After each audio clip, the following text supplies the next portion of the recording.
Hi there, Ed Douglas from Superior Height. Avengers had such great action at the end, great set pieces, and I was curious, what's the pressure for Iron Man 3 to have either bigger set pieces, and just make it, up to that par?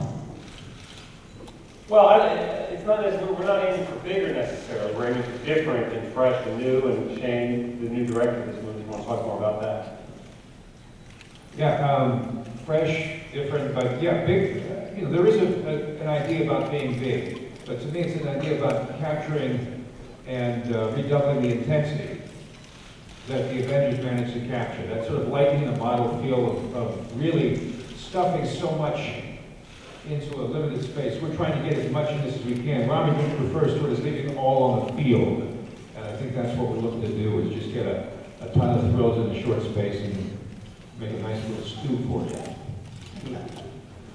Hi, for Kevin and for Shane, I was wondering if you could talk a little bit about the Iron Patriot rumors, the picture that was online, and how that actually fits into the film. Keep a straight face down. Shane, you want to talk about that? I believe they were online. They were online. The interesting, fun thing, the not fun thing is that it's online and you don't have a whole lot of control over that stuff anymore. The fun thing is, the reason it was online because it's a real practical suit. It was on the set and someone took a picture of it. It's actually an awesomely designed suit.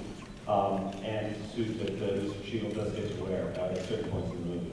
And at certain points on the set, maybe not as fun. And not as fun on the set. The more uncomfortable for the actor, the more satisfying for the audience. But the good news and the fun thing for us, by the way, just in terms of the fans and the fan blogs, is just how much of all the guessing is so wrong. Completely off base. We're happy to be. I said, let's just get someone in there to walk around as the most obscure Marvel villain ever, and get some costume at Kmart and have that show up. But we love the rumors. We love that. That's fun. I'm all the way in front on your right for Shane. You've written a lot of big movies for other directors and producers. Did that prepare you for directing your own big movie, and what surprised you being on the director's side of that equation? What surprised me, frankly, was just how much generous help was available to me. It made it as easy as it could be. John Favreau, available to give me all kinds of tips and advice, and it just made like walking off of one sort of platform onto another, and gave me the sort of transitional feel I needed. And Marvel has such an effective special effects machine that they could walk me through the process, hold my hand, and pretty much ensure that I was free to concentrate on story, character, and scale.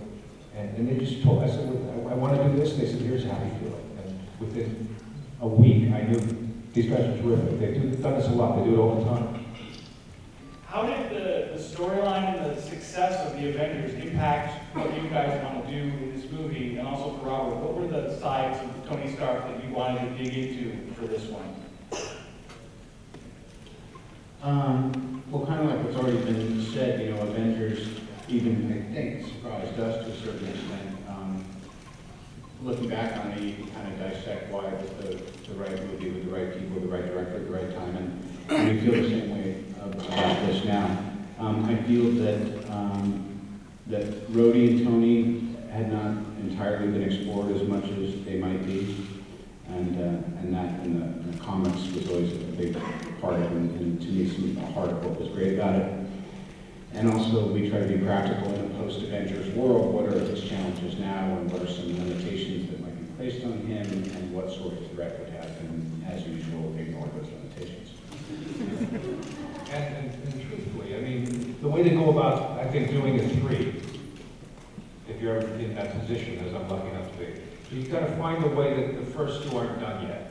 You have to find a way that the story that's emerging is still ongoing, and by the time you finish 3, will have emerged as something resembling the culmination of the trilogy. In other words, how is the story not yet been completely told? And I think we're getting there. I think we've really found ways to make this feel organic and new based on what's come before, and that's what I'm happy about.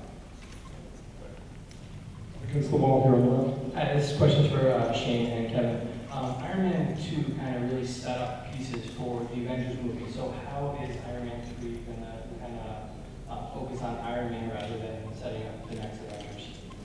Well, I've already said that this is a very Tony Stark-centric film, meaning not just Tony, but his world with Pepper, with Rhodey. It was important to us as part of sort of the grand plan, if you will, from Iron Man 1 to Avengers, was about building that up. Frankly, the first step of the grand plan with Iron Man 3 is to prove they are just as interesting, if not more so by themselves, as they were when they were all together in the Avengers. So Iron Man 3, by design, is a very serious character study. It's not a serious movie, but we seriously dug into exploring more of Tony, of Rhodey, of Pepper, without calling Cheadle and calling Thor, and I think Cap should be here in 5 minutes during any of that fun. Over here on the right against the wall. Any questions for Captain Planet? I mean, what were you thinking? I love it. I honestly wasn't thinking.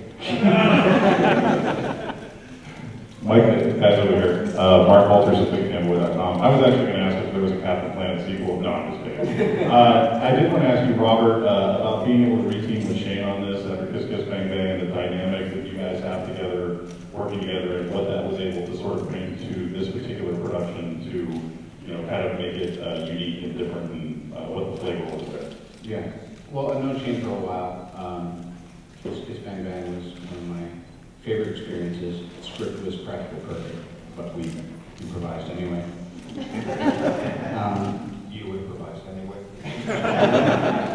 And I mean, even just this time around, I've been saying this all day, it's kind of everybody is all, we've made enough mistakes all together that we're all kind of really seasoned at this point. And I think that the main thing is Shane's storytelling and the kind of emotional depth that happens without taking itself too seriously is kind of what John had set up. There was times when Favreau and I and Don would be calling Shane when we had a big scene the next day. He asked, his payment once was he asked if we pick him up a piece of salmon and some fresh blueberries.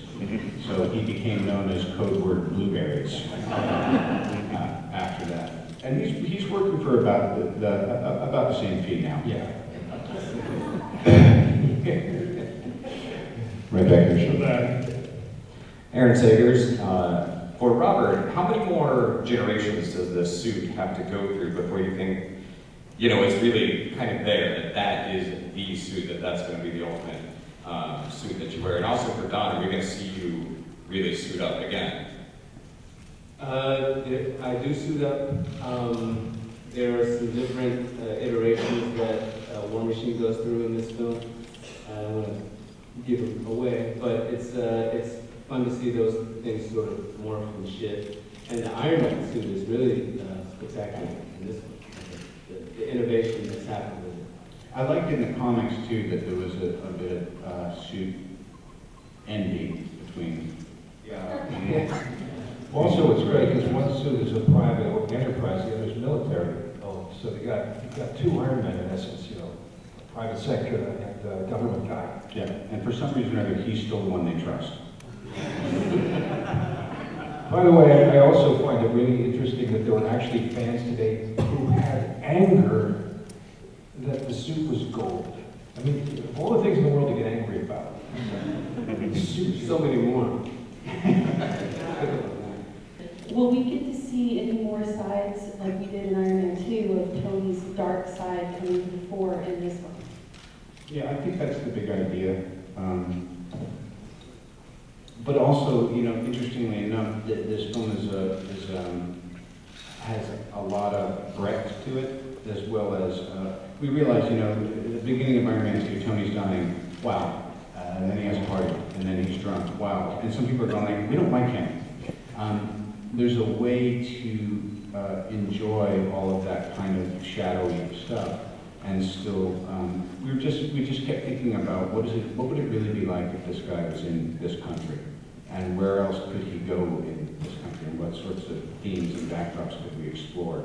And I think that if you look to the history of the films that Shane's written and he's directed, there's a real desire for me, just as someone who loves movies, to harkening back to some of those themes in mainstream films, and they will occur in Iron Man 3. Right, although Tony won't fall off the wagon. We were say and done. Although, actually, You haven't seen my rewrites?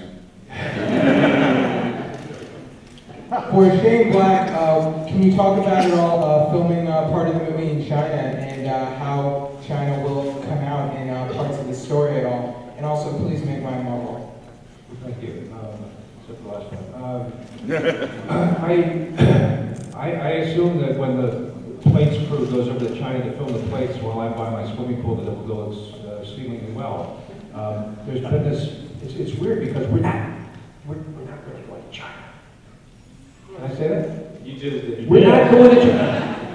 We made a deal. Well, this is why I love Shane. He says it and then turns to Kevin and asks if he can say it.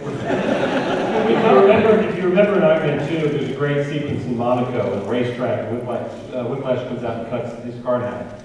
Many crew members went to Monaco, the first unit did, Robert did it. It's a similar sort of Hollywood movie magic that will be occurring in this case. Yeah, we're setting aspects of the film in China, but we won't be filming there. But don't tell anybody because First unit won't be filming. Yeah.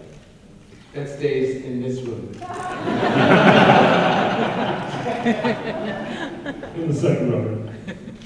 We take it for granted, or I'm sure it's also loud. We take it for granted now, but the Avengers was an incredibly ambitious project. Talk about the process of ensuring the lore of the previous films and also this film doesn't step on the toes of the larger Marvel projects. You mean the storyline of Iron Man 3? Yes. No, I mean Iron Man 3 is the beginning of the next phase, so it will set the tone in a lot of ways. So it doesn't have, certainly Tony's journey and things could spin forward, but it's a self-contained story as we've done since Iron Man 1. Ken, right back. I'm sorry, but when is the kid with the Sharpie goatee gets asked a question? Iron Man Jr. We'll go. Thank you. I'll go first. Thanks guys for being here. Erin Tillman, Dating Advice Girl. Just wondering how important romance is to the story of Iron Man 2 and 3, and will there be more romance in Iron Man 3? I think essentially That's his lover column. the remarkable thing that Jon Favreau managed to do when he forged these kinds of movies is he established a precedent of espionage, high-tech kind of Top Gun style thrills coupled with romantic comedy in a strange way. And it's always sort of been the mainstay of these movies. So that's part of my favorite thing about it too.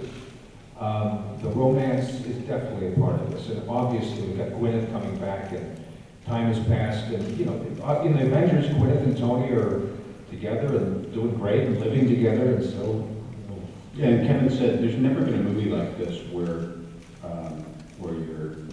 your lead guy is in a relationship with a girl he's going on to, who's kind of like Gwyneth Paltrow, telling him what to do. However, Rhodes is single.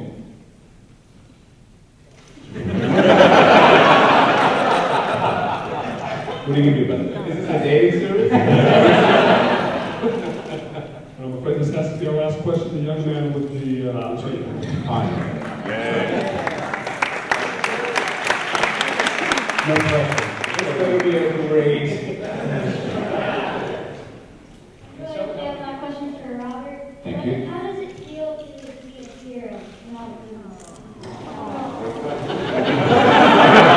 This is going to be a great answer.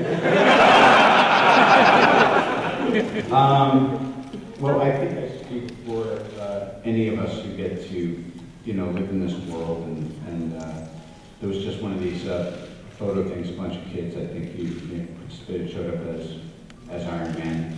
There's a couple war machines there, and there's something about it that you just go, wow, what a great opportunity. So it is I don't know, it's an odd thing, I take it as seriously as Shakespeare.